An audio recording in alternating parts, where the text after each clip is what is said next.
Success mantra, we shape future. Hello and welcome to success mantra. तो स्वागत है आप सभी का हमारे daily current affairs quiz session में। तो चलिए जान लेते हैं कि क्या है खास आज के डेली करंट अफेयर्स क्विज में, जो एग्जाम पर्सपेक्टिव से बहुत ही ज़्यादा इंपॉर्टेंट है। इससे पहले हम अब अपने करंट अफेयर्स की तरफ मूव करें, जान लेते हैं अपने क्वेश्चन ऑफ द डे की कि कौन सा है क्वेश्चन ऑफ द डे। तो in which year did independent India win its first Olympic gold in the game of hockey, है ना। पूछ रहा है कि जो इंडिया है उसने अपना फर्स्ट ओलंपिक गोल्ड, है ना, आफ्टर इंडिपेंडेंस कब जीता था, किस ईयर में जीता था। तो चार ऑप्शन दिए गए हैं, इस क्वेश्चन को अटेम्प्ट करेंगे और जो सही अटेम्प्ट करेगा उसको मैं हार्ट दे दूंगा। तो चलिए मूव करते हैं अपने करंट अफेयर्स के क्वेश्चन की तरफ। तो पहला क्वेश्चन है हमारा, which film director was conferred with prestigious national Kishore Kumar award for the year 2023, है ना।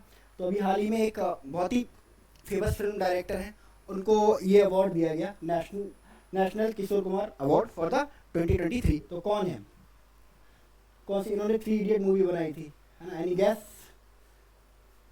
Rajkumar Hirani, option D will be the correct answer. ठीक है, किशोर कुमार कौन थे, है ना, कमेंट सेक्शन में बताइए, सिंगर थे या एक्टर थे।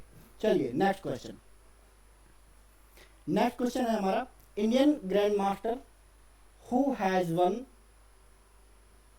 WR chess masters. ठीक है, option A D Gukesh, option B Arjun Erigaisi, option C R Praggnanandhaa, option D Vidit Gujrathi. तो किसने जीता है WR चेस मास्टर्स? ठीक है, तो ये जीता है अर्जुन एरिगासी ने। इन्होंने फ्रांस के जो मैक्सिम लैग्रोव हैं उनको हराया है और उनको हराकर इन्होंने ये WR चेस मास्टर्स जीता है। ठीक है, तो option B will be the correct answer. चलिए नेक्स्ट क्वेश्चन की तरफ मूव करते हैं।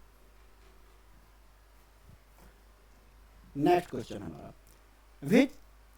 विच country is India is about to sign labour mobility pact. ठीक है, तो इंडिया ने डिसाइड किया है भाई एक कंट्री के साथ में, है ना, कि हम लेबर मोबिलिटी पैक्ट साइन करना चाहते हैं और वो कंट्री भी इंडिया के साथ लेबर मोबिलिटी पैक्ट साइन करने को तैयार हो गया है। इसका बेनिफिट क्या होगा दोनों कंट्रीज को? इसका बेनिफिट ये होगा कि जो हमारा लेबर फोर्स है, जो हमारा वर्क फोर्स है दोनों कंट्रीज का, है ना, वो एक जगह से दूसरी जगह, एक कंट्री से दूसरी कंट्री बहुत स्मूथली मूव कर पाएगा। लाइक जैसे अभी अगर हम बात करें ऑस्ट्रेलिया की, है ना, तो हमारी जो बहुत सारी डिग्रीज हैं, है ना, जैसे लाइक हमारे इंडिया में MBBS या BTech MBA वगैरह, तो बहुत सारी डिग्रीज ऑस्ट्रेलिया में, है ना, वैलिड नहीं मानी जाती हैं, है ना। अगर आप ऑस्ट्रेलिया में, है ना, मेडिकल से रिलेटेड या डॉक्टरी से रिलेटेड कोई काम करना चाहते हैं तो आपको वहाँ की मेडिकल डिग्री, है ना, लेनी पड़ेगी। यहाँ की मान्य नहीं होती है ना, यहाँ की वैलिड नहीं होती है ना। तो उसी ज़रूरत को क्या कहते हैं, ख़त्म करता है आपका लेबर मोबिलिटी पैक्ट। ठीक है, जब आप किसी कंट्री के साथ लेबर मोबिलिटी पैक्ट कर लेते हैं, जब दो कंट्रीज मिलकर इस पैक्ट को कर लेते हैं, उसके बाद जो उनकी डिग्रीज हैं वो एक दूसरे के यहाँ पे क्या होती है, वैलिड मानी जाती हैं। तो ऐसा ही पैक्ट किया है इंडिया ने एक कंट्री के साथ। कौन सा कंट्री है, क्या नाम है उस कंट्री का जिसके साथ इंडिया ने, है ना, ये पैक्ट किया है अभी हाल ही में? तो पहला ऑप्शन है आपका, first option is France, second option is UK, third option is Germany, option D is USA। किसके साथ किया है? तो करेक्ट ऑप्शन इज जर्मनी। ठीक है, जर्मनी के साथ ही अभी हाल ही में इंडिया ने, है ना, ये लेबर मोबिलिटी पैक्ट किया है। इससे का रिजल्ट क्या निकलेगा कि जो इंडिया का जो स्किल्ड वर्क फोर्स है ना, उसका बेनिफिट मिलने वाला है जर्मनी को भारी मात्रा में, और जो जर्मनी का जो हाईली स्किल्ड वर्क फोर्स है ना, उसका बेनिफिट इंडिया को मिलने वाला है। ठीक है, चलिए नेक्स्ट क्वेश्चन। नेक्स्ट क्वेश्चन है हमारा, which state offered free dialysis service to chronic kidney patient.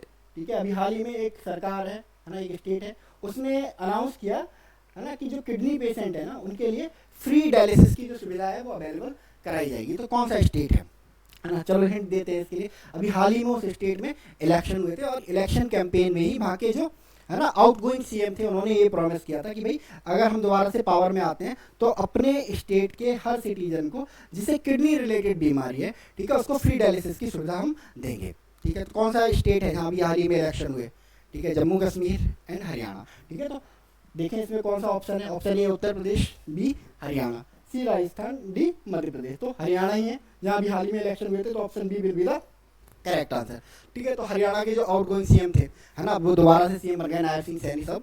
उन्होंने ये प्रॉमिस किया था अपनी जनता को, अपनी, है ना, ऑडियंस को, कि भाई अगर आप हमें दोबारा से पावर में लेके आते हैं, है ना, तो हम आपके लिए जो, है ना, अगर आपको किडनी रिलेटेड इशू है तो हम आपको फ्री डायलिसिस की, है ना, जो फैसिलिटी है वो प्रोवाइड करेंगे। ठीक है, चलिए नेक्स्ट क्वेश्चन।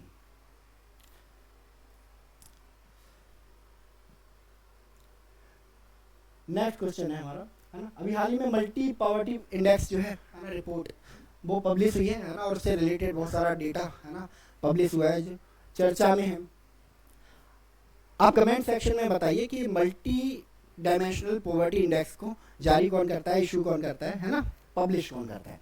ठीक है, तो अभी ये रिपोर्ट पब्लिश हुई, है ना, इससे रिलेटेड क्वेश्चन है कि how many people are living in multi dimensional poverty in India as per multi dimensional poverty index, है ना, फ्रॉम द 2024 रिपोर्ट, है ना। इंडिया में कितने लोग हैं जो एमपीआई का शिकार है, मल्टी डायमेंशनल पॉवर्टी में रह रहे हैं। ठीक है, तो क्या आंसर होगा आपका?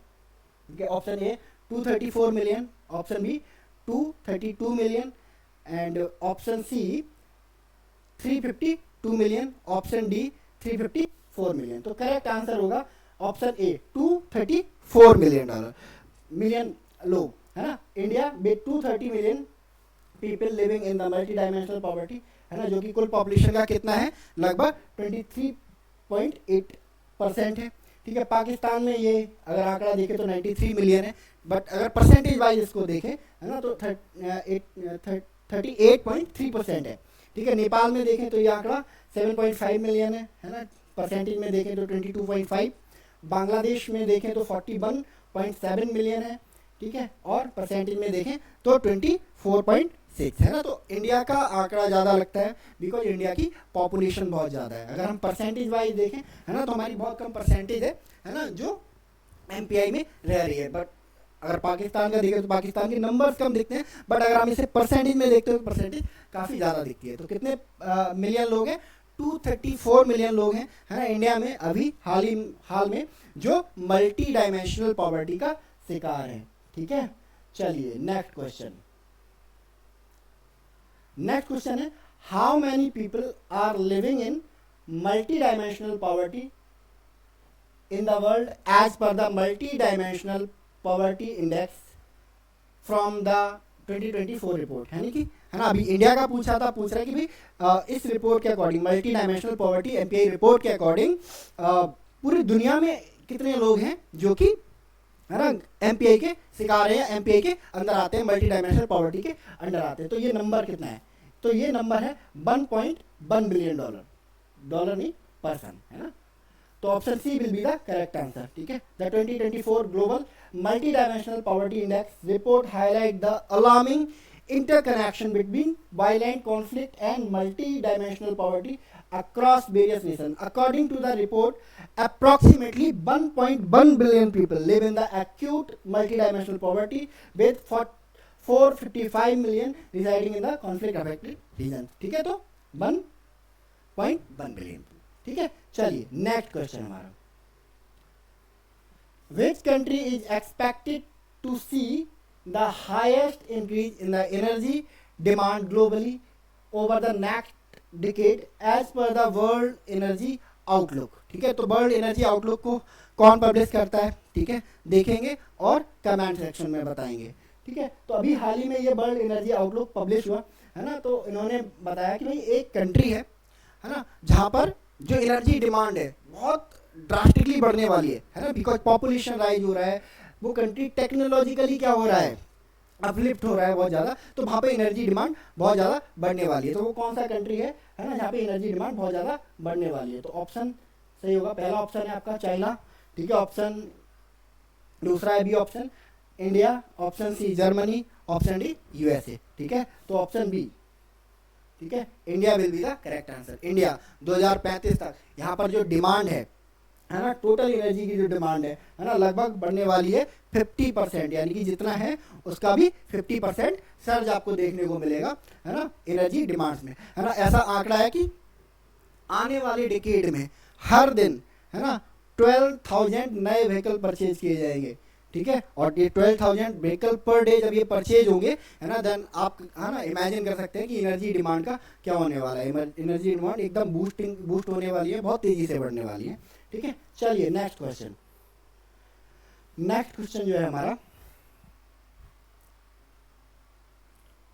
नेक्स्ट क्वेश्चन है who is the Indian women cricketer inducted into the ICC hall of the fame. ठीक है, तो अभी हाल ही में आईसीसी ने अपना हॉल ऑफ द फेम की जो नई लिस्ट है वो जारी करी, और उसमें 3 नए एक्स क्रिकेटर्स को जगह दी गई। 2 मेल हैं, बाकी एक फीमेल है। तो जो एक फीमेल है वो इंडिया से है, इंडिया की एक्स क्रिकेटर है। इनका नाम क्या है?